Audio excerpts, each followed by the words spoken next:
disruption in a narrow corner of the world's shipping lanes that found its way into places where most people keep their attention.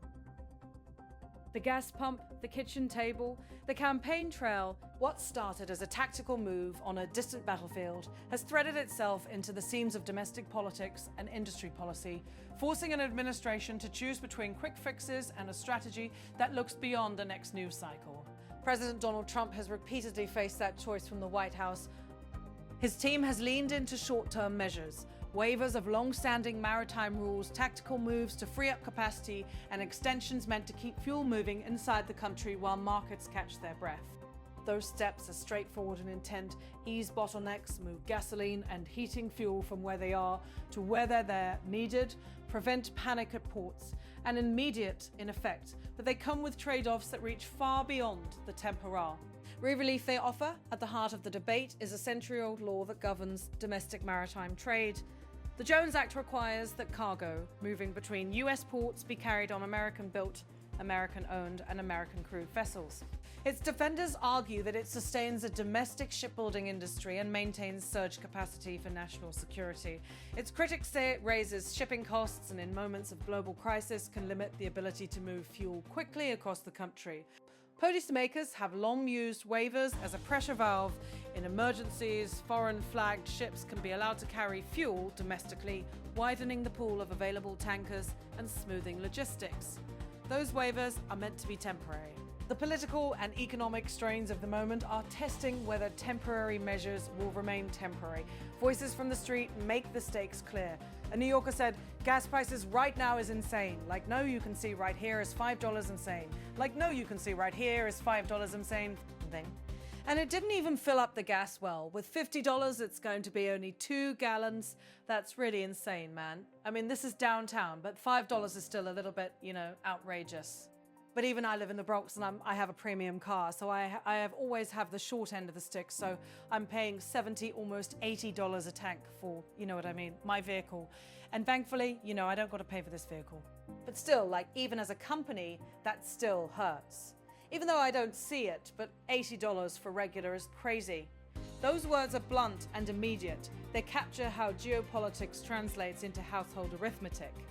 When the price at the pump jumps, the policy discussion stops being an abstract debate among experts and becomes a problem that voters feel in real time. That pressure shifts the calculus for any administration, and it is part of why the White House has emphasized measures that can be implemented quickly. From the perspective of this administration, the case for waivers is simple and urgent, allowing foreign tankers to carry fuel between US ports, or relaxing requirements so barges and alternate vessels can plug temporary gaps, moves product more efficiently. The officials argue that giving the market advance notice of extensions allows operators to line up vessels, avoid last-minute bottlenecks at ports, and avert regional shortages. In the short term, that kind of logistical smoothing can blunt price spikes and prevent sharp, politically damaging disruptions. Analysts are less inclined to promise a miracle. Global oil prices respond largely to international supply and geopolitical risk. Disruptions to sea lanes, attacks on tankers, or the threat of blockades reshape the global balance of supply and risk premiums. More efficient domestic routing can help, but it is rarely enough to erase an international shock. Think tanks and market watchers who study these issues tend to agree that the relief from domestic waivers is likely to be modest, targeted to affected regions, and meaningful in political terms, even if it doesn't return prices to pre-shock levels overnight. There are strategic, economic, and political layers to the choices policymakers now face. On one level, this is a logistics puzzle. On another, it is an industrial policy choice. Repeated waivers reduce domestic demand for US-built tonnage and over time can erode the political and economic case for investment in yards and skilled labor. Jennifer Carpenter, President and CEO of the American Waterways Operators, has warned for years that frequent exceptions undermine the very industrial base that maritime policy seeks to preserve. Without steady domestic demand, yards struggle to retain workers, justify investment, and maintain a surge capacity that a true national emergency might require. Ship owners and global operators often welcome flexibility because it lets them compete and keep commerce flowing.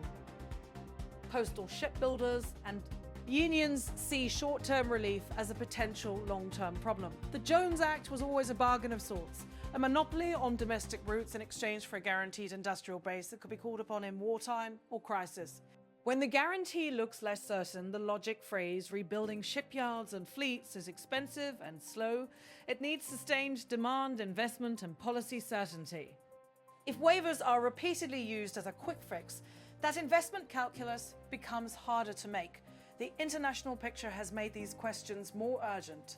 Attacks and harassment in strategic choke points, most notably in vital corridors like the Red Sea and around approaches to the Suez Canal, have driven shipping companies to reroute vessels, pay higher insurance and security premiums, or pause operations. Iran-backed forces and allied groups have used asymmetric campaigns to disrupt flows, and multinational efforts to secure those lanes have been uneven and politically fraught. The result is a persistent shadow over shipping that raises the cost of moving goods globally and transmits shocks into regional supply chains at home. The administration's own security argument is that when sea lanes are threatened, the capacity to act quickly matters, and that capacity remains concentrated.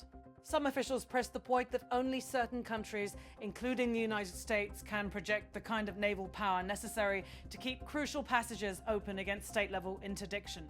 That argument carries consequential strings.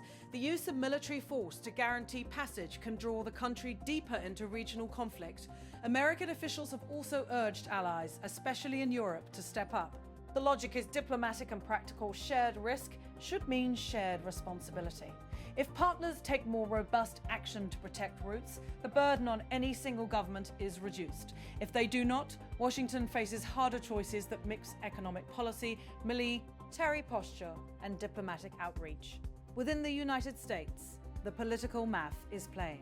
Fuel affordability is a visceral issue for many voters. Gasoline prices figure prominently in pocketbook politics and in midterm calculations.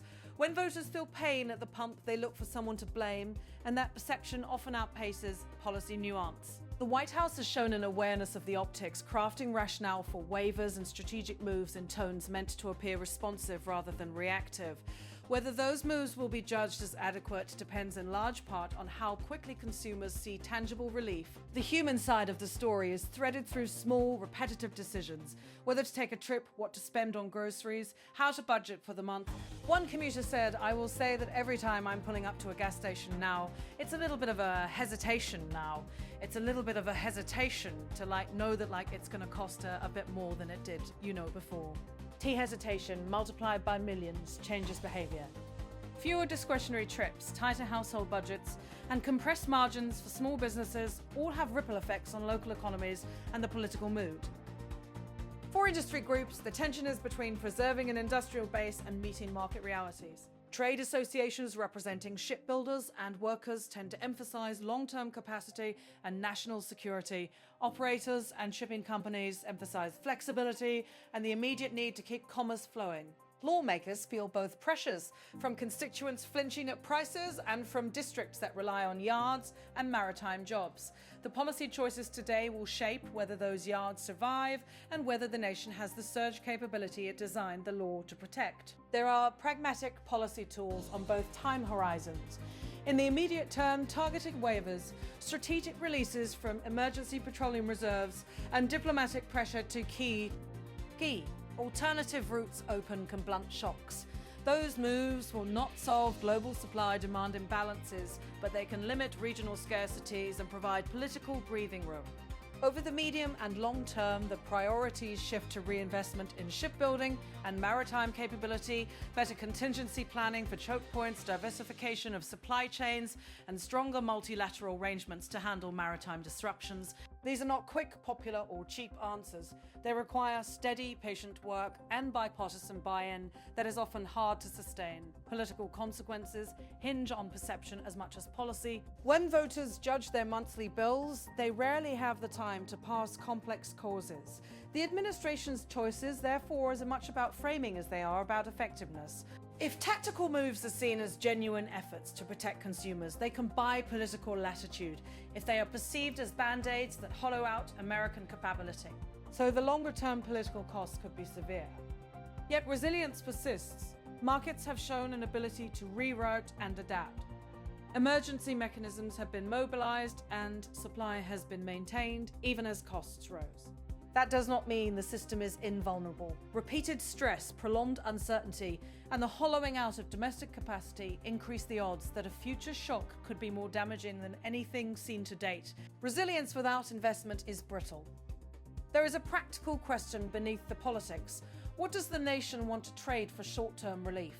Patching leaks with waivers delivers near-term smoothing, but leaves intact the structural choices that made the domestic industrial base fragile. Building durable capacity requires acceptance of higher near-term costs, subsidies or protections, and the long horizon to realize returns. It is a political gamble.